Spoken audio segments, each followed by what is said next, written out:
forget to subscribe my channel Hang Duk Mana. Sas.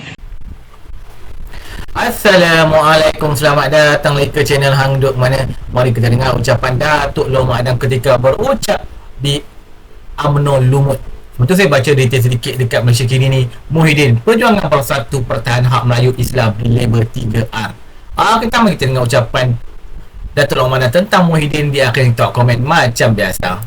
Tuan-tuan, kenapa baginda tuanku yang di-Pertuan Agong mula-mula dia panggil, dia tak panggil Datuk Seri Anwar dulu?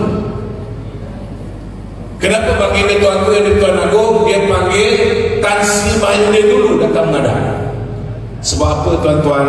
Dalam pemikiran baginda tuanku Sultan Abdullah yang di-Pertuan Agong yang ke-16, dia mahu Islam kuat, Melayu kuat. Itu sebab dia panggil parti yang paling banyak ahli parlimen orang Melayu, orang Islam, iaitu Perikatan Nasional. Masa itu Perikatan Nasional ada 73 kursi, semua Melayu, semua Islam. Dia menang lagi satu kursi di Padang Serai, dia dapat 74 kursi. Tuan-tuan, apa berlaku pada ketika itu tuan-tuan? Di Thailand sekarang mereka juga baru lepas pilihan raya. Thailand hampir 3 bulan tak boleh bentuk kerajaan. Hang government, kerajaan tergantung. Apa jadi pada ekonomi Thailand? Orang penjunam juga, keadaan tidak stabil. Jadi baginda tuanku tak nak benda itu berlaku di Malaysia. Itu sebab baginda tuanku kata berpakat. Tetapi dia tak panggil UMNO, dia panggil Perikatan Nasional dulu. Sebab apa? Sebab dia tahu kalau Perikatan Nasional berada dalam kerajaan, orang Melayu akan kuat dan orang Islam akan kuat. Sebab apa tuan-tuan? Sebab mereka ada 73 ketika itu, campur lagi satu 74. Pakatan Harapan minta tuanku supaya PM gabung dengan Pakatan Harapan. Bila gabung 74 campur dengan berapa? 82. Kita akan ada 156 ahli parlimen. Datuk Seri Anwar bentuk kerajaan dengan BN baru 112. Lepas tu campur dengan geng-geng daripada Sabah Sarawak, kita jadi 148. Tetapi kalau Muhyiddin setuju, kalau dalam hati Sanubari Muhyiddin Yassin, Haji Hadi ada sekelumit, dia meletakkan kepentingan Melayu di atas, dia meletakkan kepentingan Islam di atas, maka kalau dia setuju kerjasama dengan Pakatan Harapan, ahli parlimen yang akan membentuk kerajaan ada 156 orang.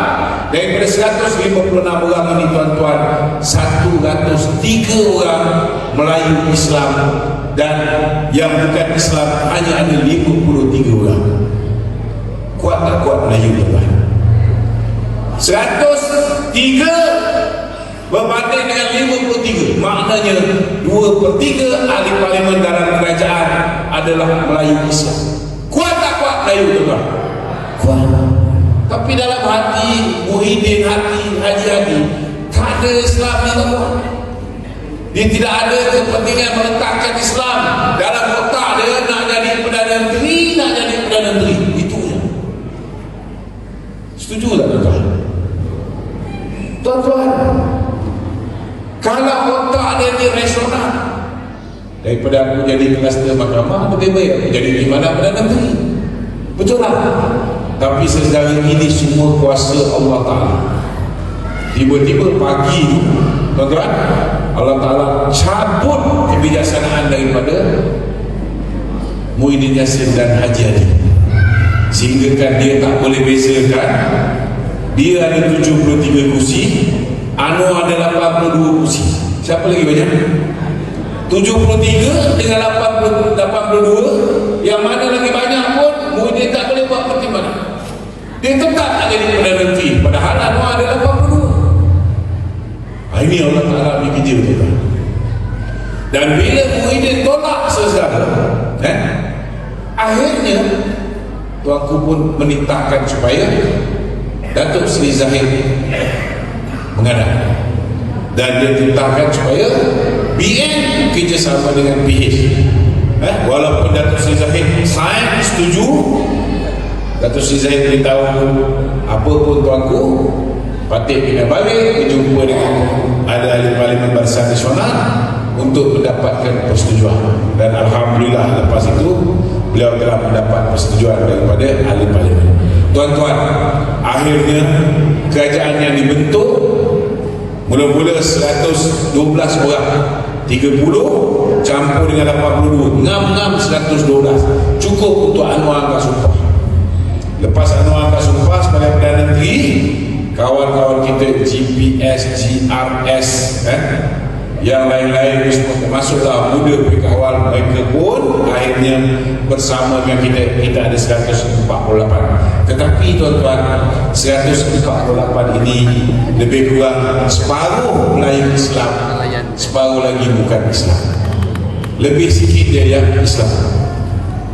Kalaulah di dalam hati Mahyudin dan Haji Hadi ada sekelumit meletakkan Islam lebih penting, meletakkan Melayu lebih penting daripada keinginan, kerakusan, kegairahan dia nak jadi Perdana Menteri balik supaya judi special draw daripada 8 kali boleh dia naikkan jadi 22 kali, ataupun dia lupakan tentang macam mana nikmat dia boleh luluskan ketika zaman kita darurat sampai 600 bilion dia belanjakan, dan sebagian besar dia berikan kepada Direct Nego Project melalui Jana Wibawa, yang akhirnya benda program untuk Bumi Putra dapat kepada Toke Kilang Berabut, kawan kepada Muhyiddin Yassin.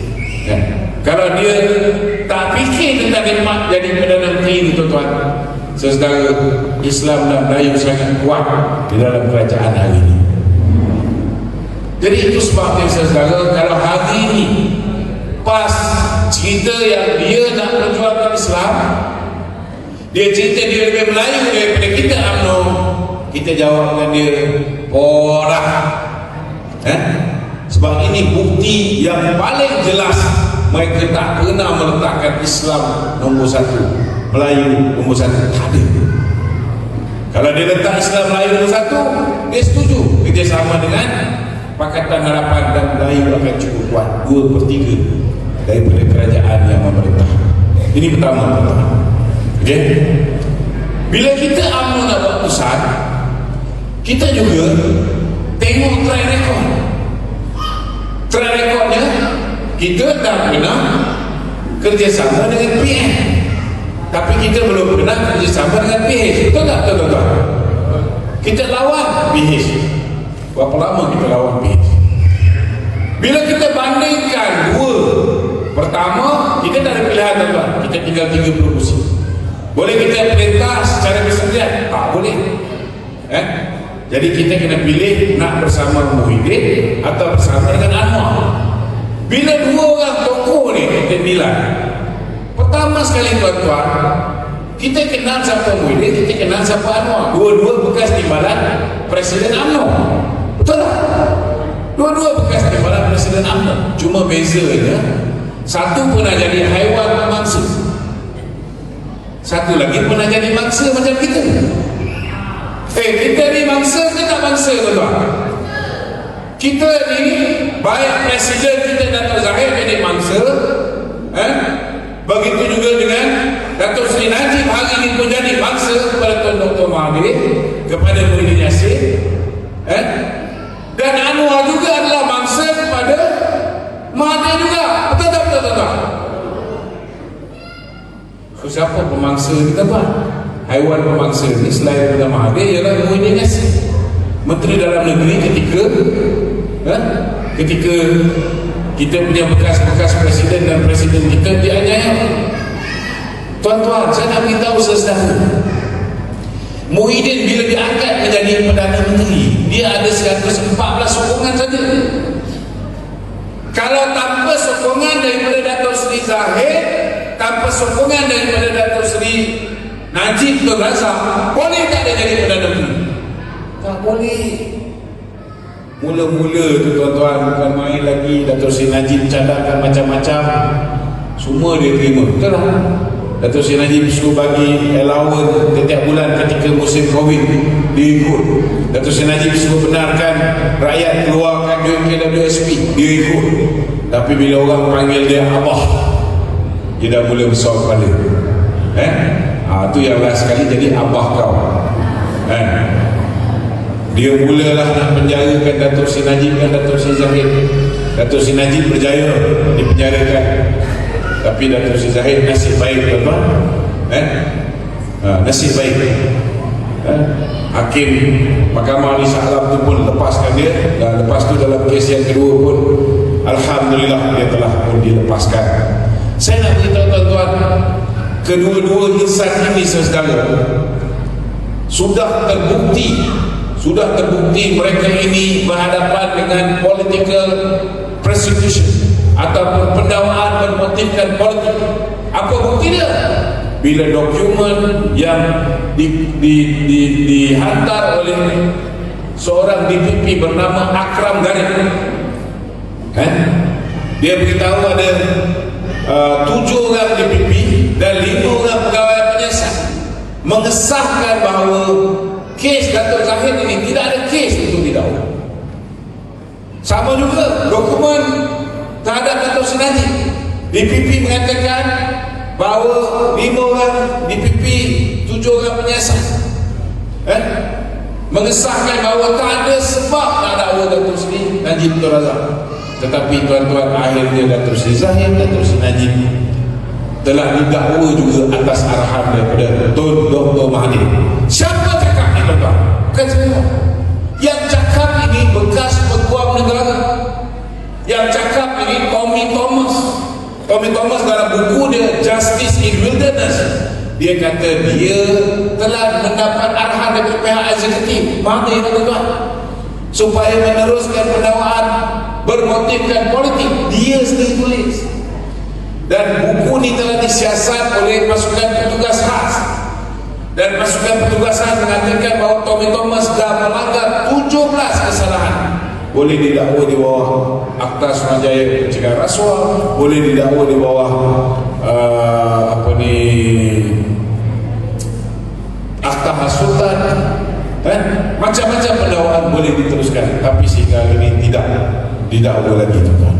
Jadi saya nak beritahu saudara, kita ni jauh lebih mulia daripada PAS. Kalau orang cakap kita jawab senang. Kenapa saya kata kita jauh lebih mulia daripada PAS? Tuan-tuan, pernah tak PAS ampunkan Mat Sabu? Bila Mat Sabu tinggalkan PAS, lawan PAS, ada tak tuan-tuan? Tak ada. Sampai sekarang tak ada. Pernah diampunkan Mahfuz Umar, Saluddin Ayub, Dr. Zulkifli? Tak ada. Khalid Samad? Tak ada. Tetapi UMNO ampunkan Muhyiddin Yassin, ampunkan Bersatu. Kita ampunkan, dah kita ampunkan, kita bagi dia jadi Perdana Menteri. Tuan-tuan, masa berlakunya peristiwa langkah Sheraton, saya bantah lah sehingga saya dipecat. Tuan-tuan, saya tak setuju kerjasama dengan Mahathir ni, sebab saya tahu untuk worker ni perangai macam mana, tuan-tuan. Saya lawan dia sejak umur saya 23-24 tahun. Saya nak beritahu tuan-tuan, saudara, pada ketika itu dia cuma ada 32 ahli parlimen dengan dia. Kita ada 42 dengan 32, siapa lagi banyak, tuan-tuan? Kita lagi banyak. Patut kita tak Perdana Menteri, betul tak? Tetapi 32 yang dia ada tu pun, tuan-tuan, hanya 5 je yang menang ahli PKR, ahli Bersatu. Itu pun bukan bertanding atas PKR Bersatu, tak, dia pinjam lambang PKR. Lepas tu 16 orang daripada ahli parlimen yang 32 orang yang sokong Muhyiddin tu, ahli UMNO yang dicuri dengan bantuan Isyamudin Terusik, tuan-tuan, 16 orang. Kemudian dia curi 9 orang, campur 2 orang lagi daripada PKR. Tapi kita bagi juga dia jadi Perdana Menteri. Kita dah bagi dia jadi Perdana Menteri, mula dia ikut cakap kita. Last kali dia nak penjarakan bos-bos kita, tuan-tuan. last kali duit UMNO, mahkamah dah putuskan bagi balik 3 kali 2 kali tuan-tuan. Diarahkan peguam negara untuk pergi merayu-merayu, tak nak bagi lepas. Kita dah berkawan dengan dia ni, duit UMNO dia tahan. Tetapi kemuncak yang kita tak boleh tahan dengan pembulian dia bila mana kita masuk pilihan raya di Sabah. Bila kita masuk pilihan raya di Sabah, tuan-tuan, saudara, mula-mula Bung Mokhtar dah umumkan 73 kursi di Sabah, semua kita akan bertanding. Tetapi datang Muhyiddin pujuk rayu dan sebagainya, last kali kita setuju, kita agihkan secara saksama. BN bertanding sekian jumlah kursi, Bersatu bertanding sekian jumlah kursi. Tiba-tiba kita dah setuju, tuan-tuan, dah masuk pilihan raya, rupa-rupanya dia taja, tuan-tuan, dia taja calon bebas lawan dengan calon UMNO. Saya mencontoh kawan saya, beritahu Hamzah Zainuddin bagi 200,000, suruh dia lawan dengan calon BN di belah-belah awal sana. Ramai orang dia tanya. Lepas tu sekejap jalan ni, tuan-tuan, dia boleh panggil Star, PBS masuk parti dia. Tiba-tiba dia lagi ramai bertanding daripada kita. Itu sebabnya selepas pilihan raya di Sabah kita kena main, tuan-tuan. Dato' Zahid kata tak apa, selepas ini kita go solo. Tuan-tuan, yang mula cakap nak go solo ni Dato' Zahid, Dato' Zahid. Dan kita buat, kita go solo di Melaka, kita go solo di Johor. Alhamdulillah berjaya bukan pasal kita kuat sangat, tuan-tuan. Berjaya sebab apa, tuan-tuan? Sebabnya pada ketika itu musim Covid ni China tak berani keluar mundi. Dia orang ni takut kena Covid. Jadi bila tak ramai ni, tuan-tuan, saya bercontohlah dekat Dun Mahkota, kalau kita nak lawan dengan dia orang tak boleh menang, tuan-tuan. Tetapi pasal China ramai tak keluar, itu yang Sharifah Azizah boleh menang 5,000 lebih majoriti. Sebab itu kawasan tak ramai Melayu pada ketika itu. Di kawasan Majene yang ada campur Melayu, India, Cina. Tapi bila kita dah bergabung dengan Pakatan Harapan, mana-mana kawasan yang gabung Melayu, India, Cina, insya-Allah kita menang bersama. Sama juga lah dulu sini yang lawan Dr. Zamri dapat berapa ribu ni? 25,000 ni, betul? Dr. Zamri dapat berapa ribu ni? Lebih kurang 24,000 lebih. Kalau lebih kurang dalam 300 lebih undi, 300 lebih undi. Tapi kalau campur undi Pakatan Harapan, tuan-tuan, lepas ni Dr. Zamri boleh menang bersama 40 lebih ribu paling kurang. Kalau orang Melayu balik 10 daripada kita, lagilah ramai, tuan-tuan. Dan benda ni kena nampak. Jadi saya beritahu dengan saudara, tuan-tuan, bila kita dah ada pengalaman kena cantas, kena aniaya, kena buli dengan Muhyiddin Yassin, dengan seorang lagi ni, betul lah PH pernah buat macam-macam kat kita, tapi PH di bawah pimpinan Mahathir, bukan PH bawah pimpinan Anwar. Anwar pun salah seorang yang kena tipu, kena kencing dengan Mahathir. Anwar pun salah seorang yang pernah kena aniaya dengan Mahathir, disumbatkan dalam penjara. Jadi kalau ada seorang ni pemangsa, haiwan pemangsa, dengan orang seorang lagi ni mangsa. Kalau tuan-tuan duduk di tempat kami, ahli majlis kerja tertinggi Allah, kita nak pilih kerjasama dengan pemangsa ke dengan mangsa? Yang mana, tuan-tuan? Mestilah kita pilih bagi peluang pada orang yang belum kena aniaya kita. Kita saya baca detail lagi kat Malaysia kini ni. Perjuangan bersatu untuk mempertahankan hak bumi putra dan kedudukan Islam sebagai agama persatuan dan tanpa mengganggu hak etnik dan agama lain dilabel sebagai kesalahan 3R, kata Muhyiddin Yassin. Presiden Persatu itu berkata ia berlanjutan sehingga mereka dituduh masuk dan dibawa ke mahkamah. Akhirnya, itu menyokong kajian apa pada PMN. Assalamualaikum.